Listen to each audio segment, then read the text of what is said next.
Muito obrigado por vocês terem vindo aqui. A presença de cada um de vocês é muito importante para o trabalho que nós temos que realizar. A Comissão da Verdade sobre a Escravidão, ela tem um objetivo único, tá? Que é de identificar alguns problemas do presente e buscar as raízes desses problemas no passado. Inclusive, alguns viram, talvez tenham visto, agora tem uma publicação que está circulando por aí de um economista francês, né, Thomas Piketty, né, que escreveu um livro que é O Capital no Século XXI.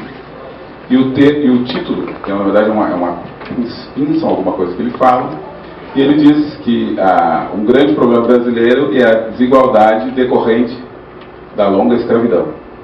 Né? Bom, então nós temos dados hoje que comprovam isso.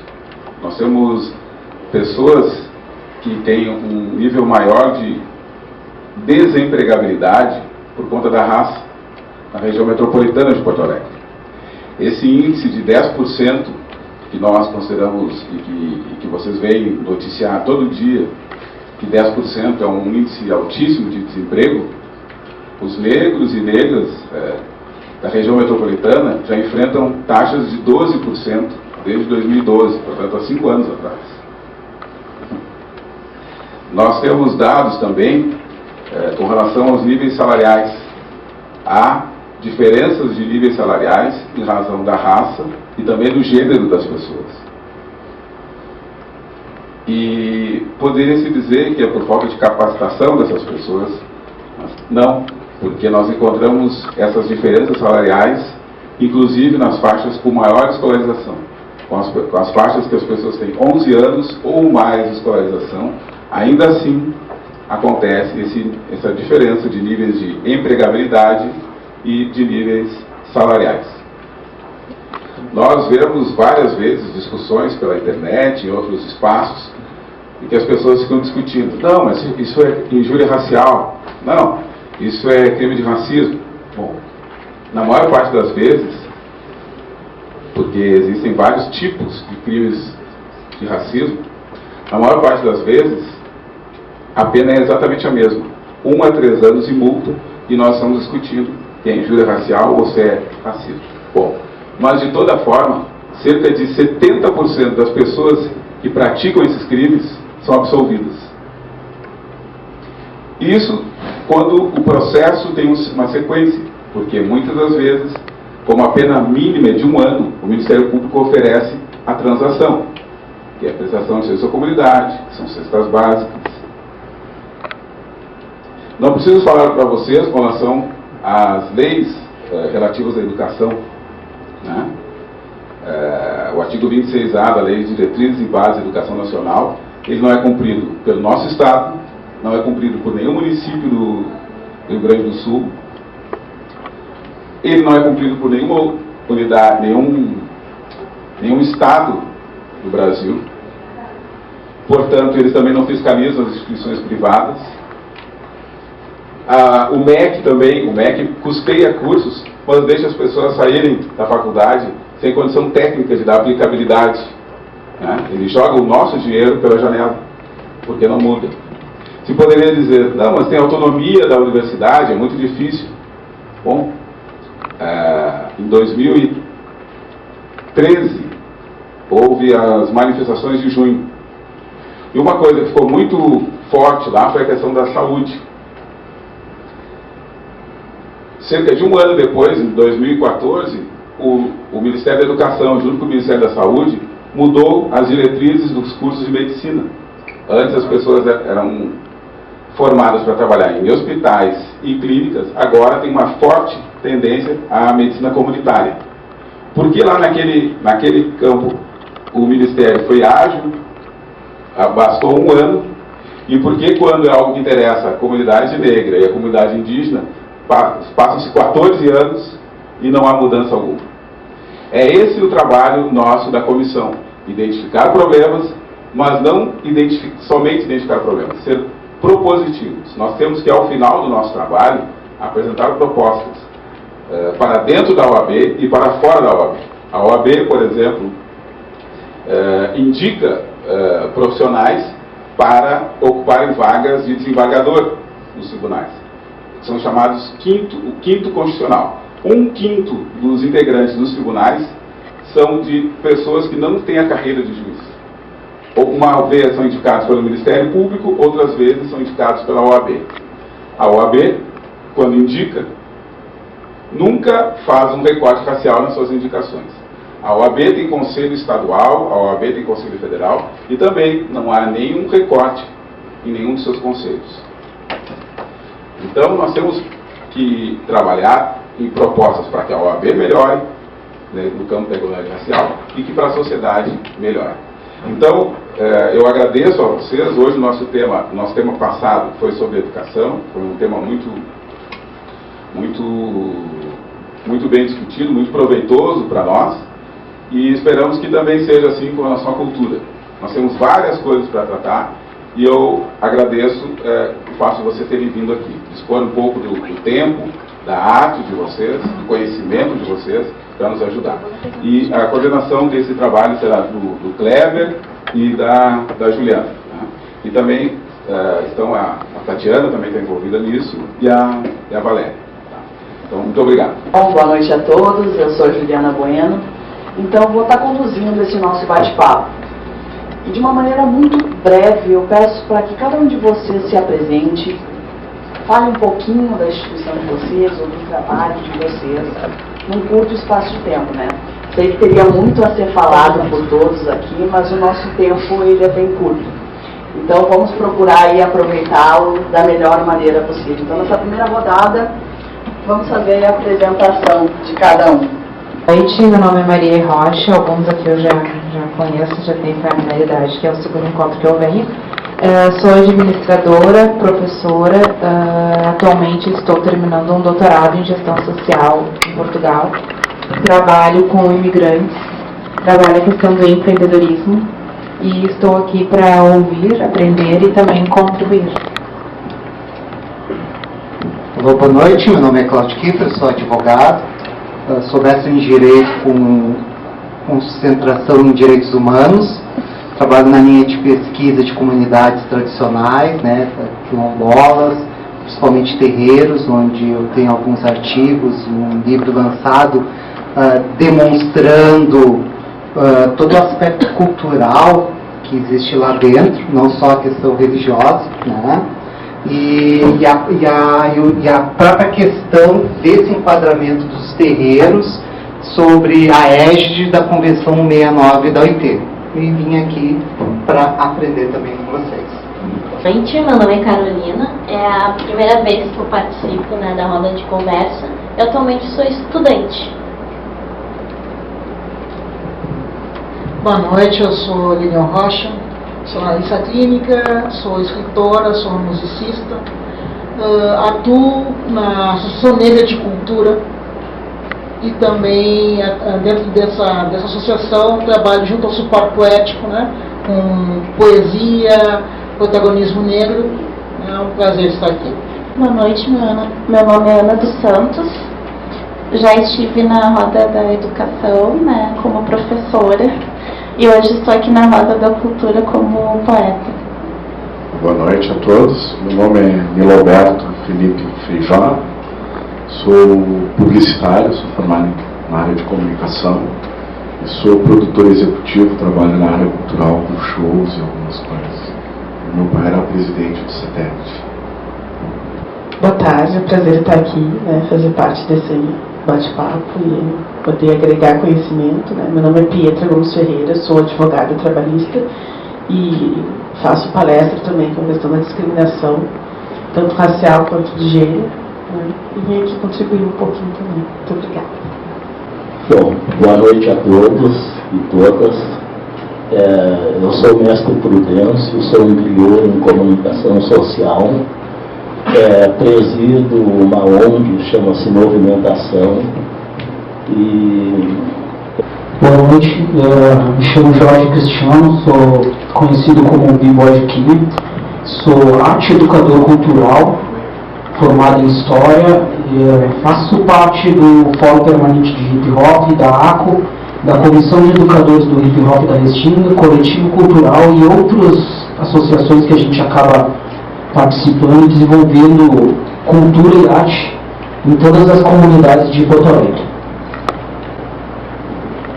Eu sou Virgínia, eu sou fundadora da TENDES, militante feminista, também militante pela igualdade étnico-racial há muitos anos, sou professora. Hoje estou no Centro de Estudos da Defensoria Pública e promovendo agora um mini curso de 3 encontros sobre racismo e intolerância racial. Vai começar agora dia 4, 11, 18 e isso, 4, 11, 18 encontros, 3 encontros. E estou muito contente de estar aqui, sou membro também da comissão aqui Boa noite, eu sou Tatiana Xavier, sou historiadora, militante e ativista de direitos humanos. Também faço parte aqui da comissão e estou muito satisfeita de ver essa roda com muitas pessoas aqui. Obrigada pela presença de todos também. Boa noite, meu nome é Denise, eu sou professora da rede municipal e trabalho com pessoas com deficiência. Então, boa noite a todos e todas, eu sou a Beatriz, venho da região das Ilhas. Nós trabalhamos na defesa dos povos tradicionais de matriz africana, sou povo banto, e também temos um trabalho com uma escola de samba chamada Unidos do Pôr do Sol, na defesa da nossa cultura e da nossa tradição. Meu Motumbá, meu Agô, meu Cuiú, meu Rupixá. Uma boa noite para todos. O meu nome é Auri Jovi Ogumbii. Sou descendente malê, bisneto de Yakima Malé Orum. Sou presidente da Fundação Maurical Jumbanda Africanismo, que há 27 anos faz trabalho social, assistencial e cultural. Sou um combatente efetivo daquilo que aqui se fala. Muito bonitas as palavras deles, muito bem colocadas. Boa noite, meu nome é Vera Cardoso, eu sou diretora de programação da TVE e agora, junto com a Fernanda Carvalho, estamos criando uma TV, um canal no YouTube chamado TV Nação Preta. Eu trabalho nessa área de jornalismo, comunicação e é isso, e é um prazer estar aqui. Boa noite, meu nome é Kleber Rocha, eu sou administrador, gestor público, participo da subcomissão da atividade sobre a escravidão negra. Salve, salve. Eu sou Ângela Pandá, do Quilombo Político Acotirênio, movimento quilombista. Sou da Frente Negra de Mulheres da URGS. Né? Sou gente e estou aqui porque, bom, eu acho que aqui é que a gente começa a construir a cidadania de verdade, né? Com pessoas como vocês. Então, para mim é um orgulho estar aqui. Boa noite. Boa noite a todos. Meu nome é Alessandro Severo. Eu sou formado em Relações Públicas, Comunicação. Atualmente faço voluntariado no Instituto de Pesquisa Sempre Mulher, lá no Sarandi, com a minha colega aqui. Estou iniciando nessa luta. Obrigado. Boa noite a todos. Meu nome é Lucélia. Eu estou representando aqui a Instituição Sempre Mulher. A gente é uma organização de mulheres negras do bairro Sarandi. Estamos completando 15 anos. Estou estudando para fazer políticas públicas, né? Acho que é isso. Trabalho na área jurídica. Eu gosto muito da parte acadêmica, faço pesquisa. Acho muito importante esse momento aqui, que a gente trabalha capital humano, independente da política que for, é muito importante a gente estar aqui reunido hoje. Então, fico muito feliz.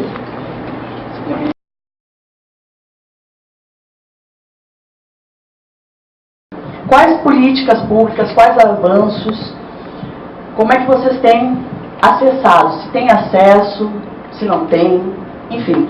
Olha, é bem provocação mesmo, tá bom? A gente pensou em fazer essas questões muito orientado a partir da construção do próprio grupo, no sentido de provocar nas pessoas e criar nas pessoas uma motivação para começar a discussão, né? Então, podendo pensar na questão dos avanços, e se esses avanços, na verdade, não forem percebidos, de alguma maneira a gente começa a avançar nessas finalizações. Quem gostaria de abrir a fala?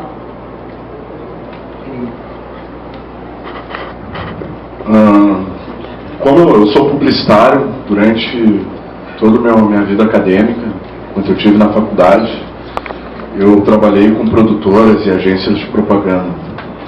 E o meu trabalho de conclusão da faculdade foi a propaganda voltada para o negro de classe média. Então, eu fiz um estudo baseado na revista Veja de como eram as representações dos negros nesses comerciais de revistas. Então, da década de 60 até 2002, tem muita transformação na propaganda. Uma de como o negro era representado nesses comerciais. Normalmente como serviço braçal, lixeiro, empregado. Nós tínhamos sempre essa representação. Com o advento do Plano Real, que foi a grande transformação econômica com a volta da democracia no Brasil, nós passamos a ser grande maioria nessa nova classe média econômica. E somos quem segurou a economia do país.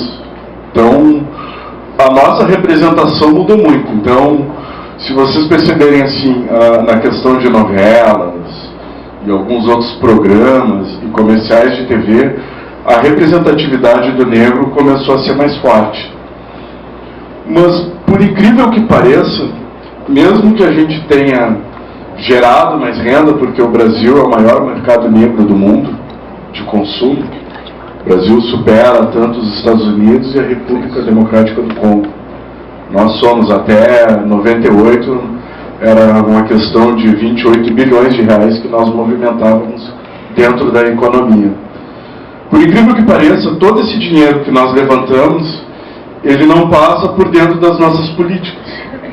Eles vão para as empresas. E o que eu noto é que essa representação ela é muito simbólica, ela é mercantil. Então, eu não sei até que ponto, eu não cheguei aí a fundo nesse estudo, eu consegui constatar que sim, a nossa representação mudou nos comerciais, principalmente nas novelas. Se começou a ter mais, acho que foi o Dias Gomes, eu não me lembro o nome da autora que representou a primeira família de classe média na novela. Eu não me lembro bem que ano foi, mas até havia o Antônio Pitanga fazia uma piada muito bacana, que a autora perguntou como era essa representação, né, de uma família de classe média negra. Ele disse como uma família normal, né? Mas é essa contribuição que eu queria dar. Poderia estar falando aqui um tempão. Já tem escrito, então. Então assim, assim, uma coisa que sempre me tocou é isso. Poxa, tem pessoas lindas aqui, tem pessoas talentosas, inteligentes, e eu não vejo, assim, mediaticamente. Tá, essa representatividade que tu fala em nível de Rio de Janeiro e tal, mas me parece uma coisa bem restrita, assim. E muito, assim, a pele num tom médio de pretura, entendeu? Esse preto onde é que tá, sabe? Então, assim, eu sinto falta dessa representatividade de espaços, assim. E eu não sei como é essa questão salarial, assim, se bate igual, assim, você está falando na coisa de atuação, né, de dramaturgia. O que eu vejo, assim, que faltam dramaturgos, roteiristas, diretores, assim, pretos. Eu acho que eu sinto isso assim, né? O que se alcança, não me parece, do lugar que eu estou, assim, não me parece que seja por políticas públicas. Me parece muito, assim, a luta, a ação direta, a atuação dessas pessoas que metem a cara, sabe, que... tem vários nomes, né, enfim... Agora eu não vou lembrar, tem uma moça que é do Papo Poético, né, que é uma lutadora nossa, assim, e que faz esse enfrentamento e que... É isso, assim, a gente tem que brigar para ter a nossa imagem, né, e é uma coisa que incomoda, parece, assim, me parece isso, né.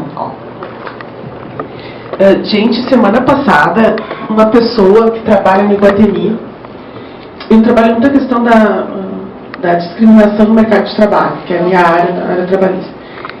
E essa pessoa me procurou dizendo que está com problemas, não ela diretamente, mas ela teve uma notícia de discriminação, na verdade não é discriminação, racismo, com relação ao Iguatemi, tá? O que está acontecendo lá, gente? Eles não tiram foto de negros. E tem uma determinação da direção não tirar foto de negros. Daí eu perguntei para essa pessoa, assim, mas por que não tira? Porque negro não vende. Né? E eu disse, mas os coquetéis, a gente sabe que o Iguatemi faz os desfiles, né? Mas por que não tem? Eu disse, não, é uma determinação e não vende. Então, os fotógrafos lá, os jornalistas que atendem o Iguatemi, não tiram fotos de negros. Vocês nunca vão, ela me disse. Categoricamente, eu vou, claro, preservar a imagem da gente, não posso falar o nome, mas, então, em pleno 2017, nós estamos enfrentando isso ainda. Eu sempre sou da opinião que a gente tem que ocupar os espaços, tá? Não importa o espaço que a gente ocupe, né? Que seja um negro, mas que aquele negro esteja nos representando. E a questão da moda é algo que também por si só eu vejo que é um ambiente mais discriminatório. E esse exemplo do Iguatemi traz muito isso, né? O perfil de quem está nesses ambientes. E eles nos selecionam muito. Seleciona a forma como a gente... Porque nós somos diferentes, né, gente? No sentido de que a gente se impõe, nós temos a nossa cultura, a gente tem o nosso jeito. Então, de repente, eles colocam em posições que muitos negros não aceitam. Por exemplo, alisar o cabelo. A gente não vai aceitar, né? E o não aceitar é não estar em fotografias em desfile. Olha que grave isso, né? Nós somos a segunda nação afro do mundo e não estamos em fotos, não estamos em desfile. Então é algo que a gente vai ter que trabalhar isso, né? Nesse sentido, eu tenho uma amiga que fez um trabalho sobre isso, até eu posso conversar com ela com relação a esse meio de moda, tá? Se vocês também quiserem, eu posso conversar com ela, dispor. Acho que é um trabalho que tem que ser lido por todos, até para conhecimento. E a questão da moda, gente, é algo que o negro não consegue ter o acesso e o devido reconhecimento. Tá? Algo para a gente pensar. Das mulheres negras e dos homens negros, porque a literatura tem a questão do status do poder da sapiência, né?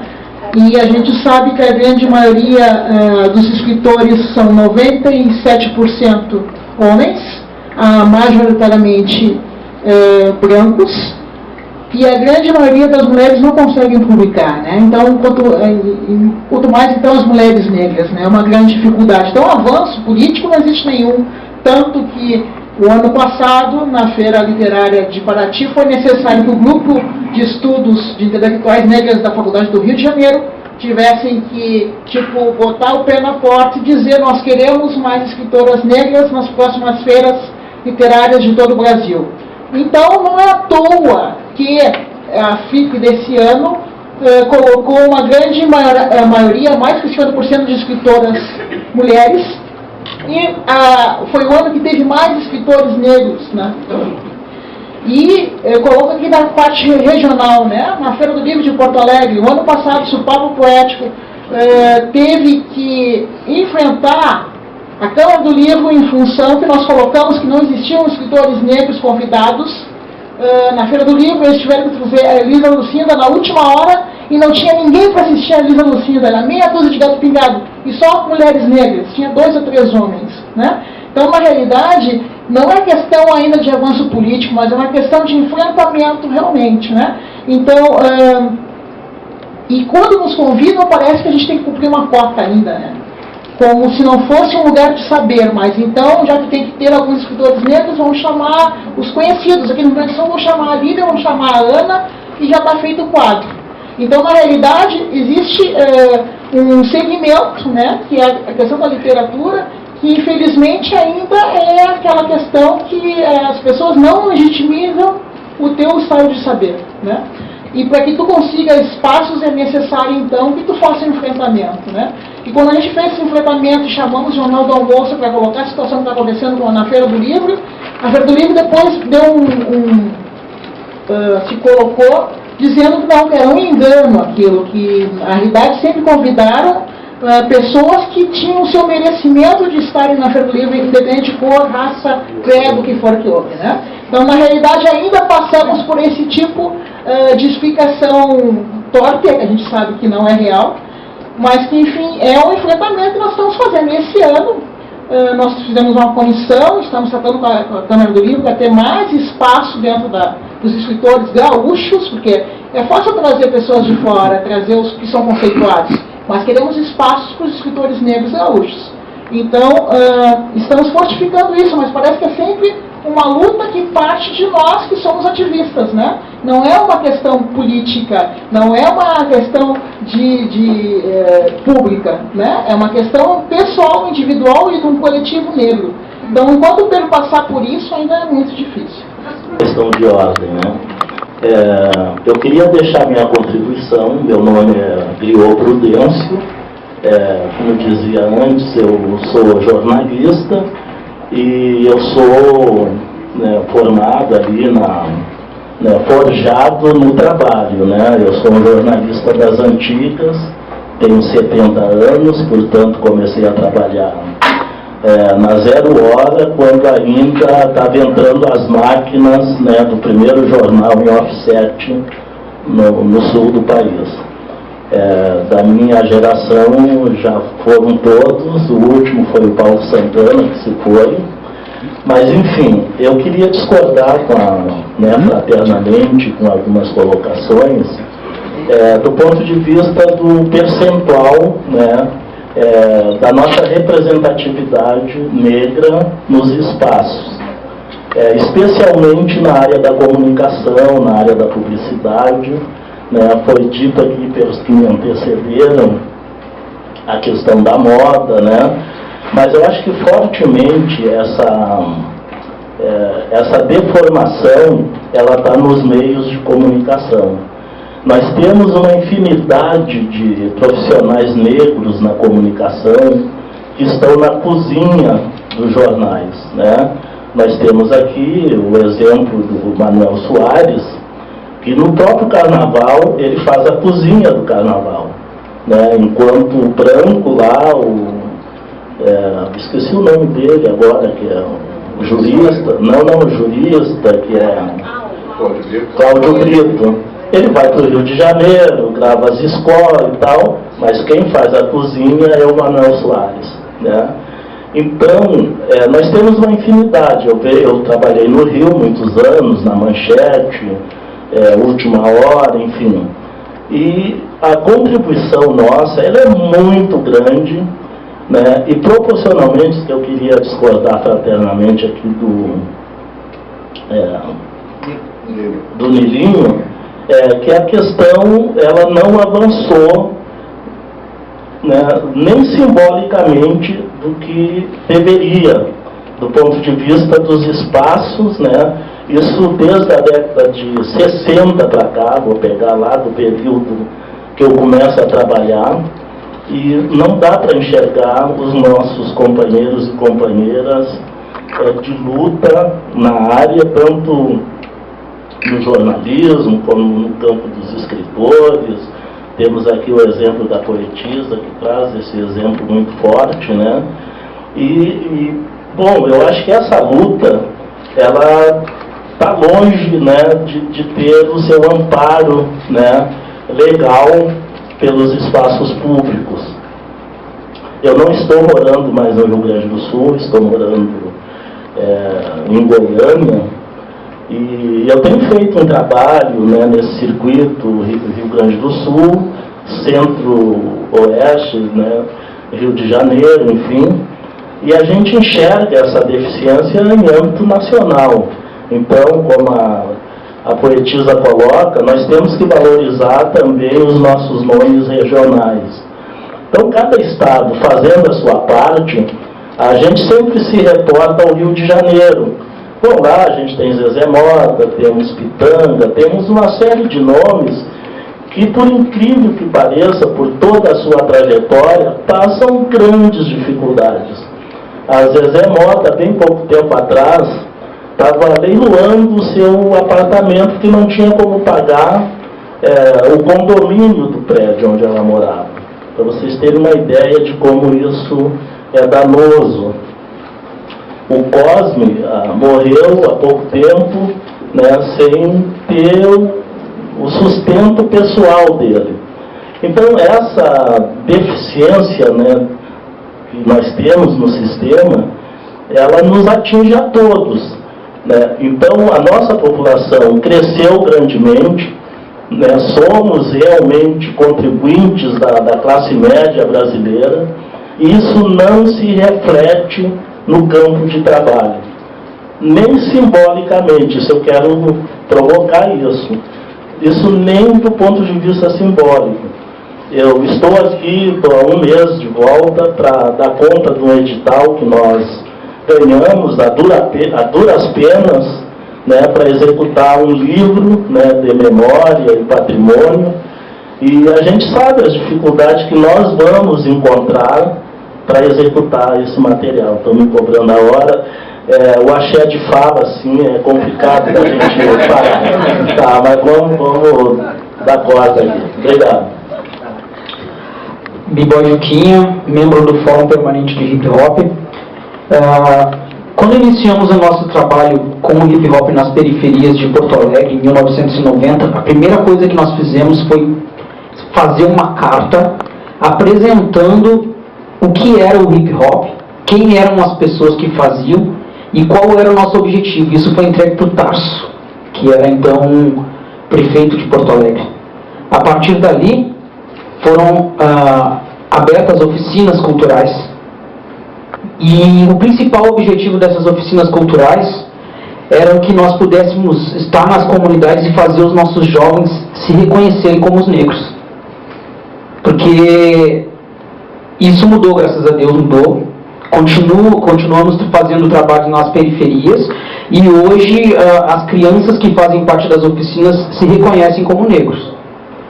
E acho que o meu trabalho de conclusão de curso, ele foi feito em cima dos trabalhos socioeducativos da cultura hip hop no Rio Grande do Sul, mostrando todos os avanços que nós tivemos enquanto uma cultura originária negra, porque ela parte da África e depois vai para os Estados Unidos e lá sim ela ganha o mundo. Ela começa com o DJ Kool Herc na África e ele só consegue explodir isso quando ele chega nos Estados Unidos em 1970. E lá ele consegue mobilizar outros jovens que também já faziam cultura e aí então explode a cultura hip hop no mundo. Mas quando ela chega no Brasil em 1984, 83, ela já não tem mais o caráter americano. Ela chegando aqui, ela absorve tudo que vem das periferias e começa a ser um dos instrumentos de resgate, de transformação, utilizando o conhecimento das periferias e um conhecimento de grande maioria negros. E o que nós conseguimos constatar, nós tivemos avanços políticos culturais, de algumas políticas públicas que conseguimos, como a lei municipal do hip hop, a lei estadual do hip hop, e outras aí, mas isso é muito pouco, porque na verdade não é interessante para os nossos legislativos, os nossos gestores, os nossos deputados, vereadores, vocês têm enfrentado nas suas expressões, nas suas áreas de atuações. Então já vamos dar seguimento a esse segundo bloco. Sou proponente do projeto Concerto Ébano e Marfim. Respondendo, né, essa pergunta, esse segundo tópico, ele é bem amplo. Então eu trouxe aqui o Estatuto da Igualdade Racial, que é sempre bom a gente andar, né? Então, assim, no artigo 39, né, e aí eu marquei alguns tópicos, nós estamos muito longe. Nós, na verdade, não avançamos quase nada. Eu vou ser muito breve, porque eu tenho duras críticas à cultura, que é o segmento da qual eu defendo, né. Somos 70 artistas no Ébano e Marfim, e eu, como mulher e negra, esse projeto ele foi criado para que eu pudesse me proteger e divulgar o meu trabalho. Mas eu percebi ao longo desses 7 anos que não fui só eu que avancei, os meus amigos e colegas também não avançaram. E a gente sabe que o protagonismo cultural na cidade, ele tem uma cor que não é a minha, tá? Então, assim, o jazz, ele tem uma origem. O blues, o rap, né? Ele tem uma origem. Só que as blackface, uma cara que para a mídia, ela é bonita, que não é a minha, né? Então eu estou com um ranço fortíssimo com o Fundo Municipal de Cultura, com o ProArte, que esse ano eles tiveram a capacidade de fornecer para uma população negra porto-alegrense um edital de cultura negra no valor de R$40 mil, para ser distribuído para todos os segmentos negros da cidade.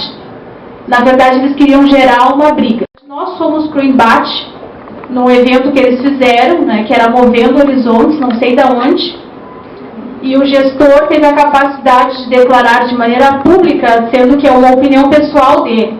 Mas nesse momento ele representa uma esfera, que é a Prefeitura de Porto Alegre, e ele representa o Marquesan. E nesse momento a fala dele equivalia à fala do Marquesan. Antes ainda Sartori e Temer também.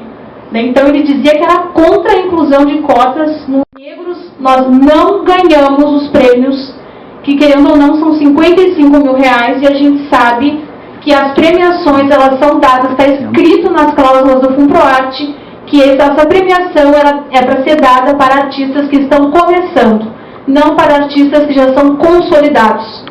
Então a gente sabe que o FUNPROARTE, além de ter uma péssima qualificação dos pareceristas, porque eu sou da categoria música e aí eu estou sendo julgada pela categoria do teatro, é impossível 2 anos consecutivos e meu projeto chega numa final, e ele perde, porque simplesmente a gente ouve do parecerista a seguinte frase: vou votar no projeto da fulana porque a música dela é linda e eu escutei a música dela na praia. Sabe? Então, assim, até quando a gente vai ouvir isso? E também duras críticas às políticas públicas na cidade de Porto Alegre, que elas não acontecem. Entendeu? E a gente se sente desamparado. E eu, às vezes, questiono isso, porque, para mim, movimento negro não tem. Movimento negro é isso que está acontecendo. Eu acho que falta muito isso das pessoas se olharem nos olhos. Porque não adianta eu ficar sentada 2, 3, 4 horas falando e na rua, no dia a dia, que precisamos de prática. Chega de teoria. É muito bonito isso aqui também, porque está cheio de coisas lindas aqui dentro que não acontecem. Eu não me vejo representada no jornal, eu não me vejo representada numa revista, eu não me vejo representada na música. Ultimamente, a poetisa Lilian Rocha, que me representa muito, pela sua garra, ela entra nos lugares, ela adentra e bora pra quebrar. E eu acho que tem que ser assim, sabe? Então eu acho que na hora que nós precisamos de defesa, nós não temos. Quando nós chegamos numa delegacia para mover um processo contra um racista, é difícil a gente conseguir mover, porque eles não querem registrar queixa, sabe? Então até quando vai ser assim? Até quando a gente vai ter que aguentar doentio?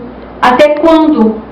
Ser negro é lindo, a minha cultura ela é linda e ela está misturada com a cultura indígena.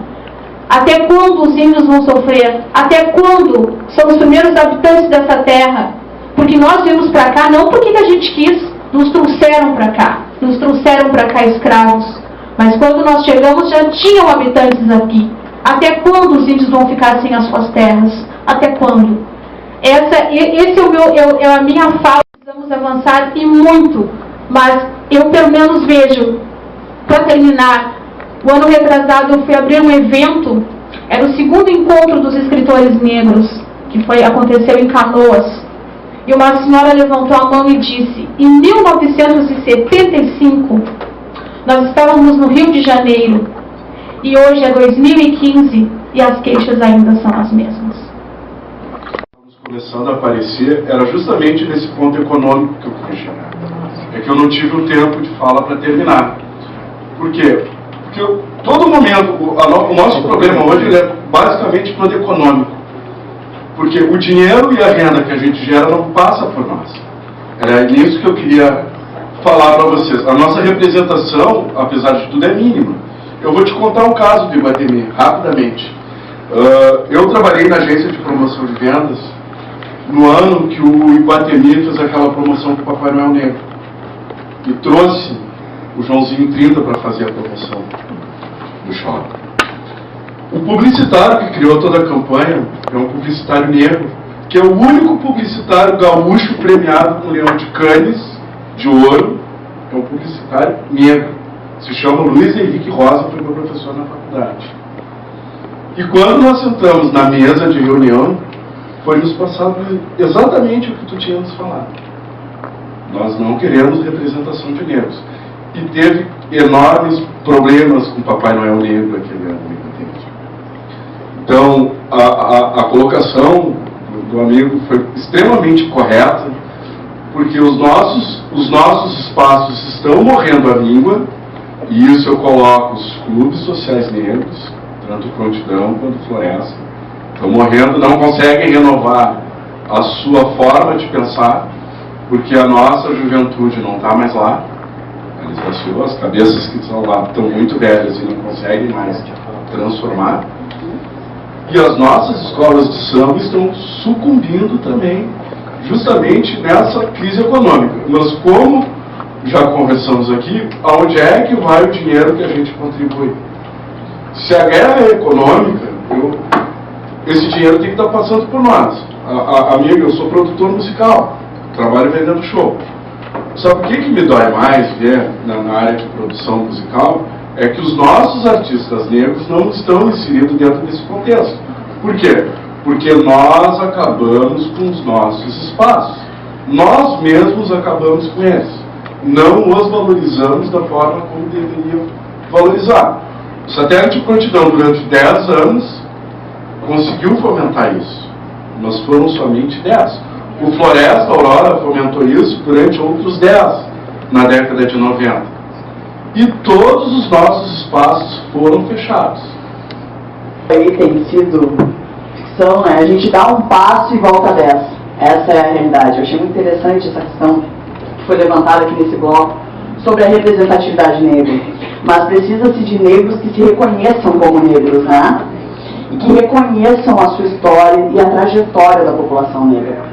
Isso é algo a ser bem observado, né? Não só a cor da pele, mas que a pessoa de fato reconheça essa história, valorize isso e busque, sim, representar um coletivo, saiba qual é o papel dela naquele espaço, seja ele qual for. Então, dando continuidade, nós detectamos essa questão das políticas públicas, se há algum avanço, se não há, foi levantado que não há.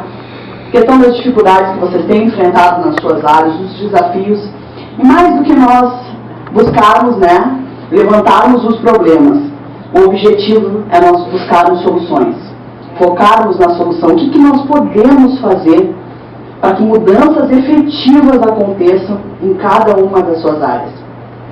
E aí agora, então, vamos dar seguimento nesse último bloco de soluções. O que dentro da área de cada um de vocês pode ser proposto dentro da visão de vocês que pode, de fato, promover mudanças sociais no contexto? Até do livro, leitura, literatura, né? O que tem percebido com relação às feiras literárias, a possibilidade de ter espaços em que saraus possam ser efetuados, né? O pessoal que trabalha com produção musical, né? O que está colocado com relação à questão de produção musical, questão de estúdio, custo para os músicos, espaço para apresentação, né? Impostos, o que está colocado, formação, o que está colocado nesse sentido, pessoal que trabalha com teatro, né? A questão do campo das artes cênicas, né? O que está colocado com relação à questão da formação dos coletivos de profissionais do campo do teatro, né? O pessoal que trabalha com patrimônio imaterial, né? Na lógica dos griots, o que está sendo desenvolvido, pensado. A gente sabe que muitas das articulações nem sempre dependem da área pública. Se for esperar pela área pública, na verdade não vai sair nada mesmo, né? Então aquilo que depende da gente e dessa articulação dos coletivos, tá bom? Como provocação. Produzir mais, tá? Eu fiz o meu trabalho sobre, dentro da minha área de direito do trabalho, né? Meu curso de especialização, eu fiz a discriminação da mulher negra no mercado de trabalho. E eu fui buscar e quis prestigiar a nossa raça. E eu não encontrei nada, gente. Questões de raça e de gênero não tem livros. Nós temos um lançamento agora, faz uns 4, 5 meses, se não me engano, da Angela Davis. Mas a Angela Davis não é brasileira, né, gente? Por mais que a gente... né, tem todo um contexto social nos Estados Unidos, mas não é brasileira, né? Então, eu tive muita dificuldade de fazer essa associação de raça e gênero no meu trabalho, e eu tive que utilizar livros de brancos, né? Que muitas vezes brancos falando sobre a questão racial, né? E que isso me incomodou muito, né? Eu, enquanto negra, né? E querendo prestigiar autores negros na questão da discriminação no mercado de trabalho e propriamente da discriminação. Vou além, eu não achei livros. tive muita dificuldade e tive que construir em cima de livros. Então, gente, vamos produzir. Tá? Se vocês têm uma produção literária com relação a isso, não precisa ser raça e gênero, mas questões raciais. A colega ali, afroempreendedorismo, né, que mais ou menos tu trabalha, né? Não, ela... eu acho que isso é um tema fantástico. Não temos artigos sobre isso, e é algo que está sendo trazido muito no direito do trabalho, na discriminação, de um negro ser empreendedor, né? Não vemos negros a questão de ser empresários, de movimentar o mercado de trabalho com relação a isso e ser expoente nesse sentido. Então isso precisa ser enfrentado e ter literatura, gente, para isso. Vamos produzir, vamos ir para os livros, vamos fazer artigos, produzam, não se intimidem, gente. Não se intimidem. Vamos produzir, vamos fazer poesia. Eu acho que uma das soluções é a gente se impor. Eu sempre digo, vamos nos impor. Mas através do conhecimento. Através do conhecimento. Às vezes a gente não precisa gritar. Porque às vezes o grito não é a melhor saída. A melhor saída é o conhecimento. Porque é através do conhecimento que nós vamos deixar os nossos registros para os nossos descendentes. Os nossos, os que vierem, os nossos filhos, os nossos netos, eles vão pesquisar e eles vão verificar que nós deixamos um legado para eles de conhecimento. E isso vai fazer diferença, gente. É essa a nossa diferença hoje, e é um dos caminhos também para a gente se impor. Então, assim, ó, vamos produzir mais, vamos fazer isso, vamos prestigiar a produção também. Se a gente sabe que alguém está produzindo, como a Lina, que sempre está produzindo, tem as suas poesias maravilhosas, vamos prestigiar a música, enfim, né, para que a gente tenha um diferencial e que eles nos vejam. Como é que se combate a invisibilidade? Pela presença. A gente tendo a presença. E assim, ó, não importa um ou dois negros, estamos ali. Essa presença. Vamos marcar a presença, tá, gente? No Brasil, que é a Lélia Gonzalez. É um trabalho que recém está sendo reconhecido. Ela é contemporânea da Angela Davis, leu Angela Davis, e ela ela é considerada a pensadora do feminismo negro no Brasil. E aí, como tu falou, eu acho muito importante isso. Eu sou bem patriota, eu sou bem nacionalista, assim, e eu gosto de ler bibliografia brasileira, né? Porque eu gosto de ler pessoas que são brasileiras e pensam o Brasil, porque a gente sabe que tem a complexidade do racismo brasileiro, né? A escravidão, enfim, é uma indústria, mas aqui teve, né? Então, assim, Lélia Gonzalez, tá? Pra gente, né, conseguir entender a herança escravista no Brasil, o papel da mulher, né? Os lugares que ficaram da mulher negra no Brasil, na sociedade hoje. E para ninguém dizer que não existem intelectuais negras, ela é uma grande intelectual negra. E na nossa atualidade, eu recomendo também que se conheça o trabalho da Djamila, que é uma filósofa, Djamila Ribeiro, uma filósofa paulista. Ela é super graduada, ela dá aula no exterior, inclusive. Ela acabou de lançar um livro que é O Lugar de Fala, é o nome do livro dela, né? Que fala disso, né? A gente falar dos nossos intelectuais, né? A gente usar a bibliografia, isso é uma discussão muito forte dentro da universidade, que é toda a bibliografia eurocentrada, né? E a gente tem Milton Santos na área da geografia, né? A gente tem os nossos intelectuais negros, só que eles estão escondidos nas prateleiras, estão deixados de lado. Então, assim, a gente tem que, como tu falou, divulgar, né, os trabalhos de literatura, de produção intelectual, porque geralmente este lugar é negado à mulher negra, né? Como disse a Conceição Evaristo, a gente vê a mulher negra com dotes para culinária, para dança, para beleza, né, mas não como pensadora. E a gente tem várias pensadoras negras, então só queria deixar esses dois nomes, Lélia Gonzalez e Djamila Ribeiro. De como trazer soluções, eu vou lá em 1990 ainda, quando um cara que me ensinou muito, chamado Mário Pezão, ele criou uma equipe de jovens que primeiro capacitou jovens da comunidade restinga na área de sonorização, na área de dança, de grafite e música, criando a primeira União Rapper do Rio Grande do Sul, a URT. E um ano depois de ter capacitado esses jovens para atuarem como lideranças comunitárias e como lideranças culturais dentro da Restinga, essa equipe circulou o Rio Grande do Sul todo, criando e formando outros jovens para se organizar como lideranças comunitárias e criando as URs. Então, de 1990 até 2000, nós circulamos por todas as cidades do Rio Grande do Sul, e isso fez com que o hip hop tivesse um salto nessas cidades do interior. E disso surgiram as oficinas que hoje se multiplicaram, mas são poucas ainda, mas foi uma forma da gente poder capacitar os nossos jovens. E eu acho que para a gente poder mudar alguma coisa, a gente tem que se voltar para as comunidades e capacitar os nossos negros das comunidades. Seja como empreendedor, seja como empresário, seja como músico, nós temos que voltar lá para dentro e mostrar para eles que tem como a gente gerar renda sem depender dos gestores. Porque é isso que o Fórum Permanente de Hip Hop está fazendo agora.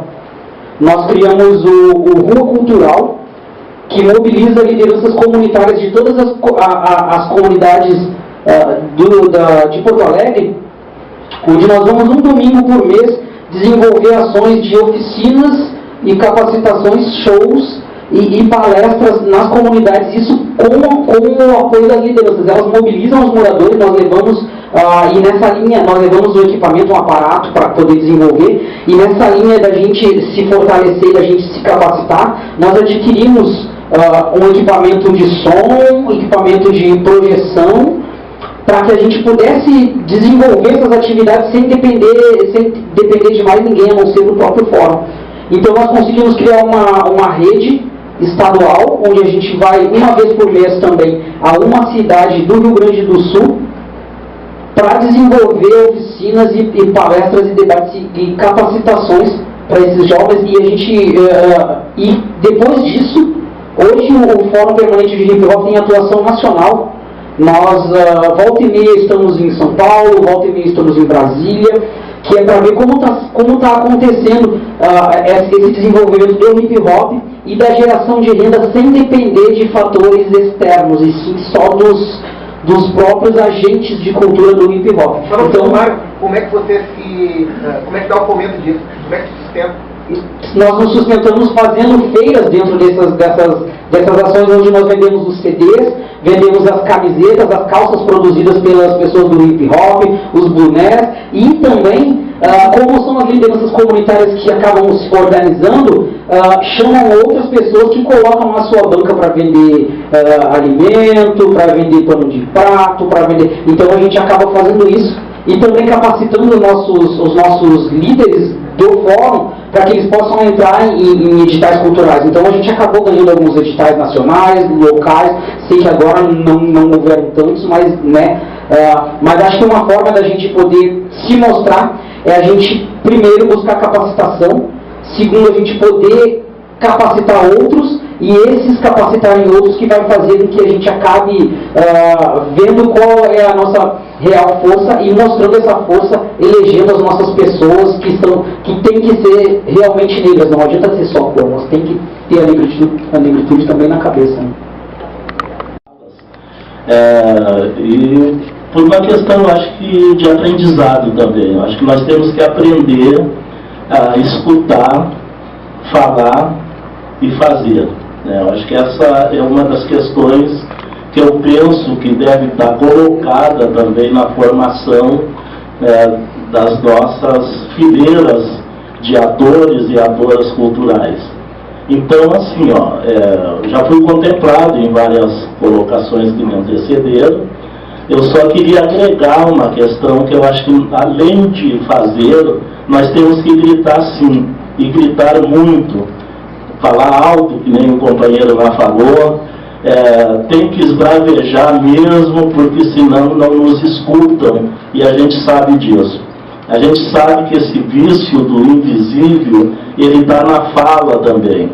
A fala é necessária, e falar e gritar se for o caso.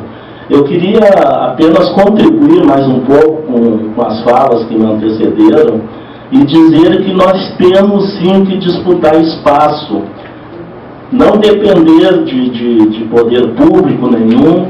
A gente está aí com um projeto para executar uma obra de patrimônio imaterial, mas a gente sabe que isso não foi dado por nenhum edital.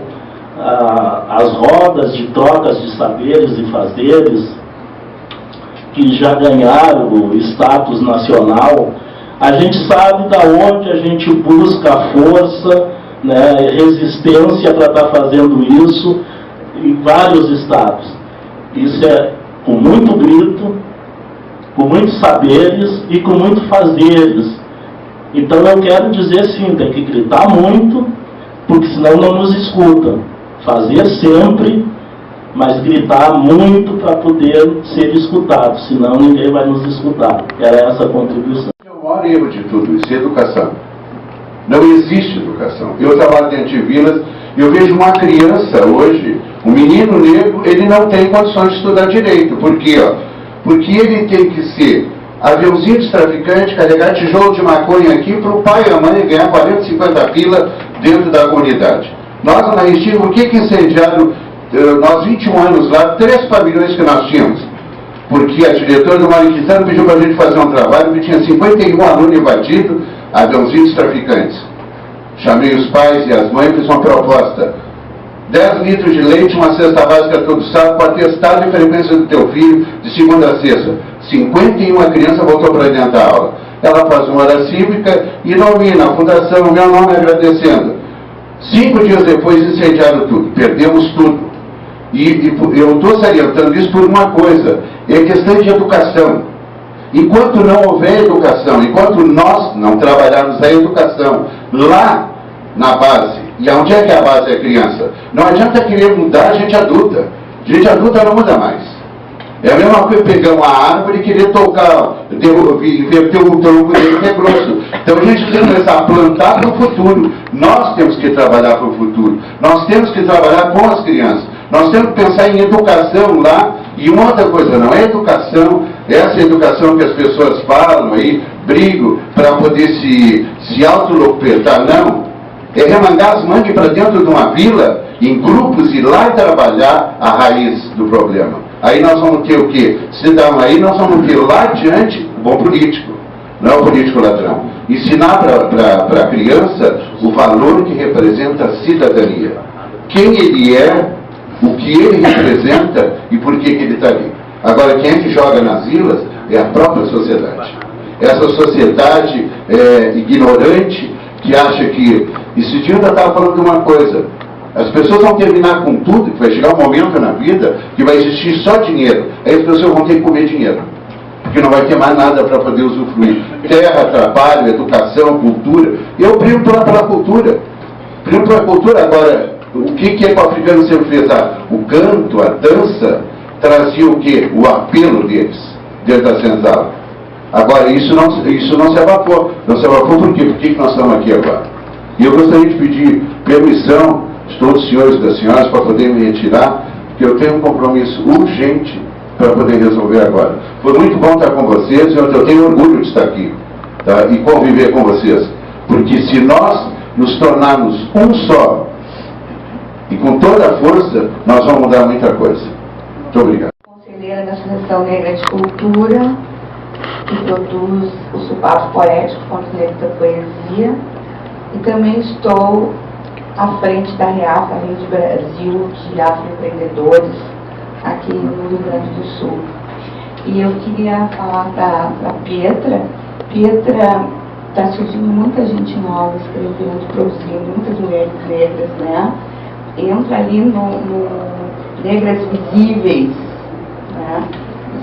Negras Visíveis, fez um catálogo belíssimo, né? Acho que com 160 mulheres, na qual tem muitas mulheres gaúchas, né, participando, e muitas escritoras ali importantes, né? E eu também citaria a Sueli Carneiro como uma escritora negra feminista, né, bastante importante para nós que militamos nessa área, né? Mas graças a Deus tem muita gente nova surgindo. Eu queria ali voltar à fala do Érico Leotti, agora falando como representante da REAF, né? da importância do empreendedorismo negro, né? Na qual a gente está nessa luta, né, mãe? É muito importante que nós façamos uma rede forte de empreendedores negros. Hoje nós somos mais da metade dos empreendedores, micro e pequenos empreendedores no Brasil. Nós somos 63%. Né? E quando o Leote fala do Iguatemi, eu acho que isso deve ser colocado em outras áreas também. Nós devemos promover os nossos sempre, né? Na Reafro, a importância que se dá de procurarmos profissionais negros. Se eu não encontro dentro da Reafro, eu vou procurar fora. Mas antes eu vou procurar o dentista, o médico, o produtor, né? Dentro da Reafro, né? O design, enfim. Se não encontro ele ali, eu vou procurar em outro lugar.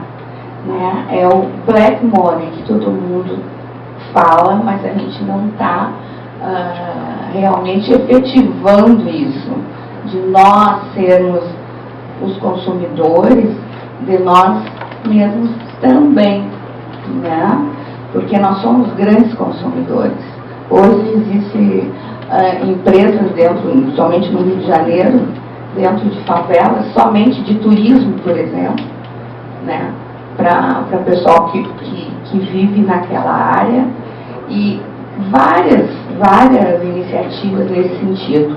Eu creio que nós devemos termos um olhar diferenciado entre nós, muito mais amoroso e positivo, não vendo no outro um inimigo. Isso é muito comum. E eu acho que isso é resultado de uma política que foi incorporada no nosso DNA. Né? Eu falo muito, vocês já devem ter lido a carta de William Link. Né? Eu sempre cito a carta de William Link. Né? Um homem britânico, na época da escravidão nos Estados Unidos, ele dava, vamos dizer assim, um workshop. Ele foi procurado e ele dava workshop nos Estados Unidos, né? Ele descia o Mississippi ensinando aos donos de escravos como manter esses escravos por mais tempo junto deles, sem fugir e tudo mais. E ele diz num momento da carta: eu vinha descendo o Mississippi e vi vários negros enforcados, pendurados nas árvores. Isso nós não fizemos mais na Inglaterra. Vocês querem permanecer donos desses escravos, da alma e do espírito deles? Então joguem um contra os outros. O mais preto quanto o mais claro, o mais alto quanto o mais baixo, o mais gordo quanto o mais magro, a mulher quanto os homens. E isso até hoje nós vivemos, infelizmente. Não é? Então eu acho que a gente tem que quebrar essa carta do William Link que está dentro da gente e termos um olhar mais amoroso. Eu preciso de alguém que seja um produtor, eu tenho um produtor aqui. Né? Se eu preciso de alguém que tire fotografia, eu tenho um bom fotógrafo. Alguém que faça um vídeo, eu tenho gente que produz vídeo, que costura, que dança, que canta, que toca, que produz livros, que está fazendo uma TV Preta Nação, tantas outras coisas, né, gente? Mas eu creio que nós devemos ter esse olhar mais amoroso. Vamos utilizar essa rede e comprar de nós, e vendermos para nós, enfim. Tá ok? Visual que, na verdade, retomando um pouquinho o item anterior, uma política pública que acho que funcionou nesse país e que funciona ainda, foi a questão das cotas. No audiovisual, isso teve uma repercussão muito grande, porque está se formando, hoje existe uma juventude maravilhosa, negra, produtora de cinema, de vídeo. E recentemente, no início desse ano, a gente criou a APAN, a Associação dos Profissionais do Audiovisual Negro, que foca naquilo que alguém falou que na formação.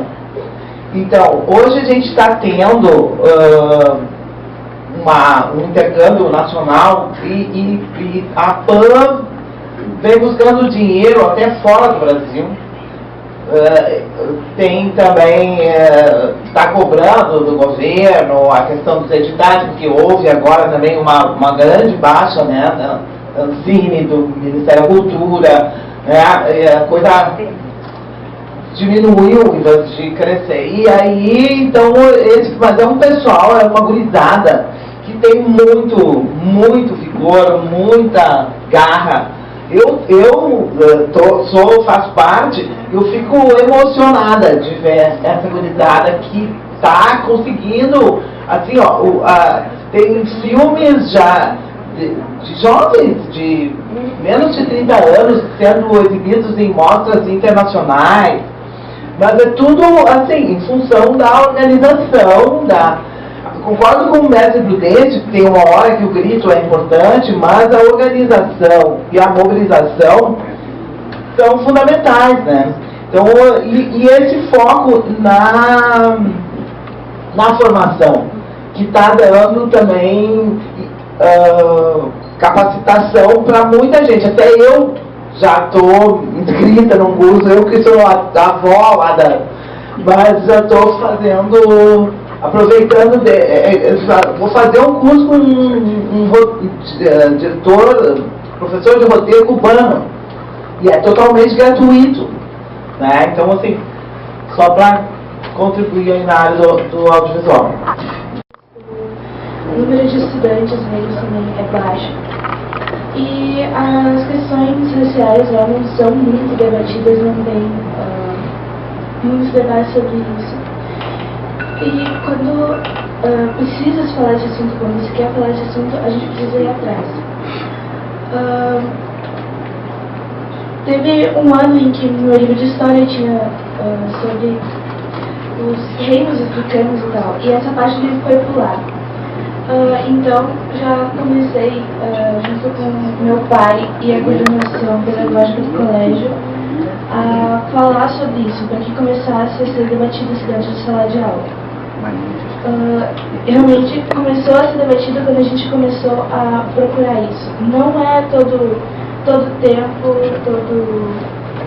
todo mês ou trimestre, é quando a gente vai atrás disso. E acho que foi ano passado, a gente fez, junto com a coordenação pedagógica, meu pai, a gente fez a Semana da Consciência Negra no colégio, com stands e palestras, e a gente conseguiu levar isso, conseguiu mostrar a cultura e realmente a nossa imposição, mostrar que a gente está ali, que a gente quer espaço e que isso precisa ser debatido no colégio. Se a gente pega do início, né, da nossa roda de conversa, surgiu tanta coisa bonita aqui. Está faltando a gente juntar tudo isso. Mas eu vi atentamente aqui, né, o número, nós somos o maior número, né, de criaturas, de pessoas, né, mas nós temos um pequeno problema, mesmo que se tenha amor, e muito amor no coração, porque o Doiá tem, né, essa coisa do pensamento, nós estamos aqui, né, Doiá tem muito disso, né. Nós temos que pensar que dentro desse número todo, tem irmãos nossos que não se reconhecem como negros a partir do momento, e a gente tem notado isso, gente, eles esquecem da Mãe África, eles esquecem quem eles são. E isso é muito difícil fazer um trabalho com eles assim. Eles apagam a história, né? E eles são preparados para apagar a história, homens, mulheres, e aí tu vê famílias inteiras de negros. Ai, meu irmão, já, como é que vai ser isso? Como é que a gente vai fazer para, né? Não dá nem para fazer a roda e chamar irmão lá. É isso que a gente faz.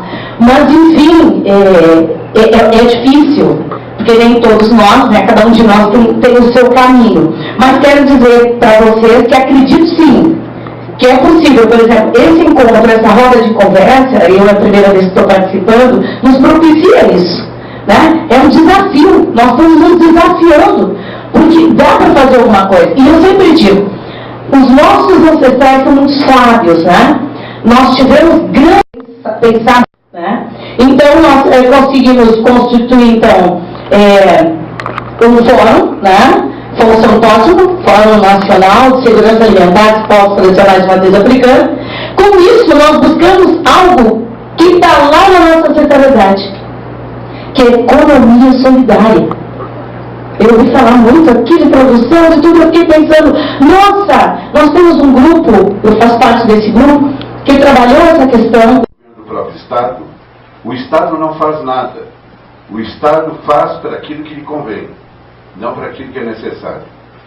E, em parte disso tudo, a culpa, e eu vejo dentro das vilas, as crianças hoje, principalmente as crianças negras dentro da vila, eles têm medo de se expor. Tanto é que se entrar dentro de uma escola de vila e ver uma criança negra tecendo seus conceitos, a gente vai ver que ela tem medo, ela é retraída, por quê? Porque não é ensinado, e isso é o grande erro social hoje, por isso que não houve avanço social nem político, porque quando nós fomos para o Larguino Pérez há 21 anos atrás, depois fomos tirar de lá, porque nós não havia respeito à cidadania. A sua origem nem se respeita. Então o que ocorre? Já começou lá dentro da África. A própria África, os sobás vendiam os africanos como escravos, como massa. Aquilo que eu falei, uma vez eu aventei isso também e fui criticado, a história do Brasil tem que ser mudada. O Brasil não foi descoberto dia 22 de abril de 1500. Os africanos já tinham relações comerciais com os índios, tanto é que a metalurgia e a agricultura foi ensinado pelos africanos para os índios. Mas por que não pode acontecer isso? Não pode acontecer isso porque a cultura europocêntrica, ela engoliu a cidadania do homem e da mulher negra. Porque hoje eles se consideram sempre diminuídos em qualquer lugar que eles vão. E eu acho que isso aí, no momento que a pessoa não souber o que é cidadania, e ele não entender isso dentro dele, por que eu combato a discriminação? Eu nunca me esqueço um fato que aconteceu quando eu tinha 12 anos de idade. Meu pai, um homem negro, nós fomos tomar sorvete na Casa Toro, que era ali na Riachuelo. Estava a minha mãe e meus irmãos, ele chegou essa senhora e as crianças passam, ele não passa. Porque ele é um homem negro, o homem negro não come sorvete aqui dentro. Aí eu perguntei para o meu pai, por que isso aí? Ele disse, porque eles ainda não têm Deus dentro do coração deles, nós saímos. Nunca mais esqueci isso, e hoje eu faço esse trabalho dentro de todo o Brasil, em todo lugar para onde eu já fui, porque eu acho assim, a representantes políticos, mas hoje o cara representa politicamente o seu bolso. Ele não representa a sua história. E a gente vê os próprios políticos negros aí, que não fazem nada pela comunidade negra. Eles querem o alto salário, e quando a gente coloca projetos, e a gente encaminha as coisas através deles, eles não fazem nada. Mas se esquecem que são o quê? São pessoas que têm que defender a cidadania e a sua origem. Não vai adiantar nada. Eu pertenço ao Conselho do Negro, ao CODENE, e eu vejo sempre as mesmas queixas. Ah, não faz isso, mas não fazem, sabe por quê? Porque nós somos covardes. Nós somos covardes. Nós temos medo de enfrentamento. Nós não lutamos, as nossas professoras, vá dentro das vilas e faça um trabalho para aquela comunidade que precisa, que está lá tirada. Hoje o senhor vê, o senhor e a senhora vê, o que eu convivo isso diariamente, o que uma mulher negra dá de comida dentro de um barraco para uma criança. Ela dá café preto, pão velho que ela ganha da padaria, do italiano, do fulano e do beltrano, mora para poder alimentar o seu filho. Enquanto que outras pessoas comem carne. Aconteceu um caso agora, um homem negro roubou 20 quilos de carne, foi preso, foi presídio. Um cara hoje na política rouba e não vai preso, cumpre pena dentro de casa. Por que está faltando? Eu sou malê, trabalhei no movimento na época de 64 na UNE. Eu acho que está faltando para nossas comunidades fazer um levante. Assim como os malês fizeram dia 24 de janeiro de 1835, o levante dos malês. Está na hora de fazer o levante negro. O levante negro está lutando por quê? Respeito. Se tiver respeito, o resto vem atrás. Encerrando a fase de apresentações, meu nome é Érico Leotti, sou servidor público federal aposentado e atuo na área cultural, mais especificamente no carnaval, né, e a despeito de todas as dificuldades que se tem em relação à cultura negra, esse ano aí a gente tem passado por questões bem complicadas. Tem uma atuação, né, e me preocupo, né, com as questões do fortalecimento e da presença do negro, né, na sociedade, né, na presença do negro no dia a dia desde os meus 13, 14 anos. Né. Então já passei, já ouvi muita coisa que eu ouvi até agora aqui nesse período todo aí. Eu tenho 57 para 58 anos.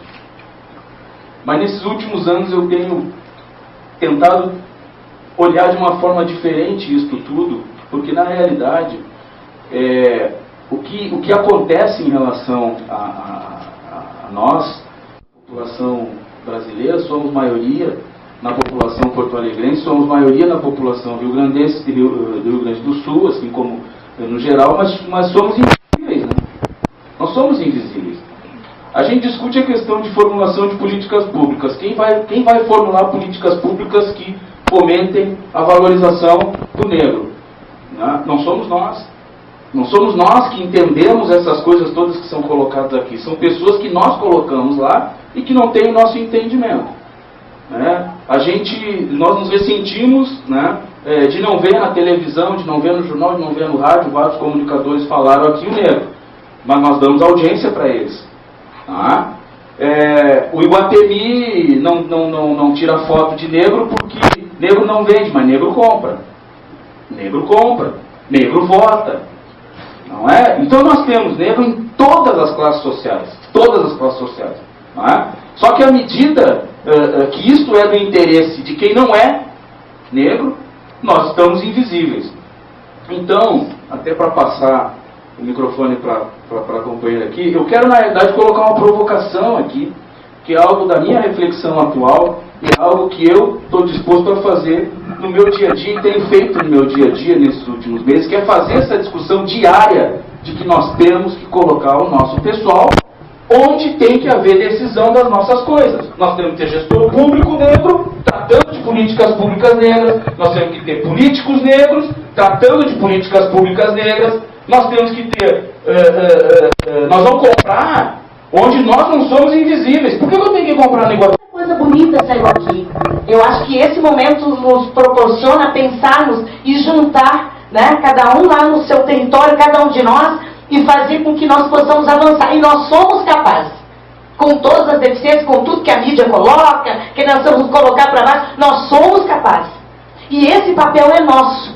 A ancestralidade está dizendo, é a nossa vez de deixarmos alguma coisa de bom para os nossos. E isso é possível. Vamos criar, vamos construir. Nós temos essa capacidade e a gente viu isso aqui nas falas. Obrigada.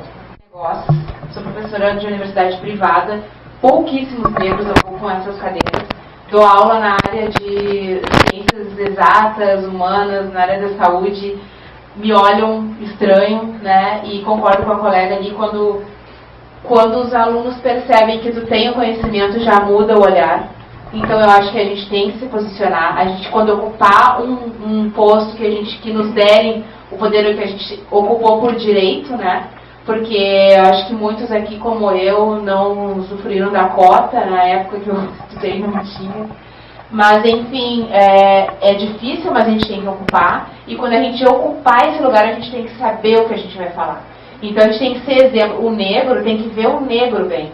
Então, hoje, eu estou coordenadora do curso de administração da Universidade Luterana do Brasil. E eu tenho um projeto na área de extensão, convido vocês todos a participarem. A gente está identificando os negros que ocupam postos, né, dentro do empresariado, porque a gente vai filmar essas pessoas, bater foto dessas pessoas, para que o negro veja que o negro é engenheiro, ele é professor, ele é líder comunitário, ele é médico, ele é sim, né, e que as crianças também podem enxergar dessa forma. Eu já participei de muitos eventos, muitas palestras, muitos seminários, nunca passa de 20, 30, muito pouca gente discutindo a questão da negritude. Então, como hoje eu trabalho na EAD, eu mudei a estratégia. O mundo é virtual, não adianta, as nossas crianças são virtuais. Então, eu estou gravando palestras, estou gravando conhecimentos, isso com recursos da universidade que eu utilizo, né, e inclusive alunos negros, e que alguns estão aqui hoje. Esses alunos que têm prova hoje vieram contribuir para filmar, fotografar. Então, são negros. E eles também estão ocupando um espaço como nós, com muito esforço. Então, a gente tem esse trabalho, né, de ir atrás desses negros e provavelmente vocês sentirem a vontade, também quiserem se expor, né, para participar deste projeto. E a gente vai gravar, então, a questão do empreendedorismo para que vocês tenham acesso para levar essas gravações para suas comunidades, para os seus bairros, para suas escolas, para onde vocês forem. Porque eu percebo que a dificuldade do negro é chegar. Chegar aqui na reunião, porque não tem dinheiro para passagem, porque mora longe, porque são N as desculpas que a gente ouve. E a gente sabe que muitos realmente é a dificuldade de chegar no local. Então não precisa mais chegar no local. O conhecimento vai chegar até as pessoas através dos recursos que a gente tem hoje. E que eu vejo que é uma via que não tem mais volta. Né? Então, eu quero compartilhar essa ação com vocês. O projeto ainda está em andamento. Então, quem quiser pode me procurar. Né? É só procurar no site, meu telefone está à disposição. Jorge tem, faço parte do grupo. E a gente está aí também para que vocês possam contribuir e abrir esse espaço, que é nosso e que vai ser muito importante se todos vocês puderem contribuir com a experiência que vocês trazem dentro das suas áreas. Muito obrigada. Então, pessoal, primeiramente, é uma satisfação estar aqui. Meu nome é Luciano Paiva, tá? Eu vim aqui por 2 motivos. Primeiro, pela a causa nobre que estarmos aqui hoje, em setembro, né? Estarmos todos nós realmente uma roda de conversa com referências da nossa cultura. E eu fico muito feliz, não só em novembro, a gente fazer isso o ano todo, por que não, né? Uma vez por mês nós estamos nos reunidos. Mas eu vim aqui representando primeiramente a mãe Eloá de Oxalá, que não pôde vir aqui em virtude dos compromissos, né, espirituais que a semana, né, detém, e dizer, motivo de orgulho, com o apoio da OAB, com o apoio da Defensoria Pública, tá? A época de lamentação eu acho que já passou. Eu acho que a gente tem que usar, pelo que eu pude, né, escutar de cada um aqui, a gente tem que usar a sabedoria, gente. Eu acho que a gente tem que fazer acontecer, entendeu? Então, por exemplo, o Centro de Umbanda Gonocerimã já estava já com um pedido de reintegração de posse através da União, porque pertences têm no ar, base aérea, né? E quando estava tudo perdido, eles deram 30 dias, eu como, enfim, pela minha trajetória de publicitário, de modelo em Porto Alegre, onde eu comecei, mas sim como cidadão negro, eu disse, não mãe, a gente não vai perder esse espaço, nós vamos à luta e eu vou procurar meios. Gente, eu não sabia para que lado correr, mas eu disse que eu vou conseguir. Então, através da informação, da sabedoria, né, através de pesquisa, né, eu procurei a Defensoria Pública, que, atendimento gratuito, o serviço de baixo qualidade. Não, gente, esse serviço já está pago por nós, pelos nossos impostos, né? E a partir daí nós temos que exigir o bom atendimento, né? Então, através da orientação, né, e do cuidado lá da Defensoria, foi feita uma pesquisa do setor de Sociologia, onde detectou que o Centro de Umbanda Gonocerimã, pela sua trajetória de mais de 40 anos, tivesse, né, a sugestão de mandar um pedido, né, para o IFAM, né, Instituto do Patrimônio Material e Imaterial, enfim, do Brasil, que analisasse se o centro teria os requisitos, né, enfim, através da pesquisa que foi feita pelo setor de Sociologia. E resumindo, né, pelo tempo que a gente tem, hoje o centro, né, eu quero dizer para todos vocês, isso dado pela 4ª região, né, que é muito difícil hoje um centro de Umbanda, tem pelos nossos desembarcadores do Estado, tá, a solicitação de permanência, inclusive também através, né, de um protocolo, de um pedido de uma audiência pública que foi feita, né, e, enfim, com vários sociólogos de todo o Brasil, hoje o centro ele é preservado, blindado juridicamente, para que possa exercer todas as suas atividades, tá, no terreno da União, né, e que hoje está em análise, através desse protocolo, pelo IFAM, o primeiro terreiro, né, de Umbanda do Rio Grande do Sul, enfim, com análise de tombamento material e imaterial. Então, para mim é um motivo de orgulho estar participando da roda, né? E como publicitário, gente, eu tenho a dizer para vocês que há um ano eu tive a loucura de largar uma grande rede de lojas, que eu era o responsável de marketing, e era um grande desafio. A Cristina, né, que acompanhou muito esse trabalho, que ela chegou lá na Ótica Diniz, né, e chegou lá na loja do Praia de Beto e disse assim, ó, mas aqui não tem nenhum negro aqui exposto, enfim, quadro, uma propaganda. Aí a proprietária é negra.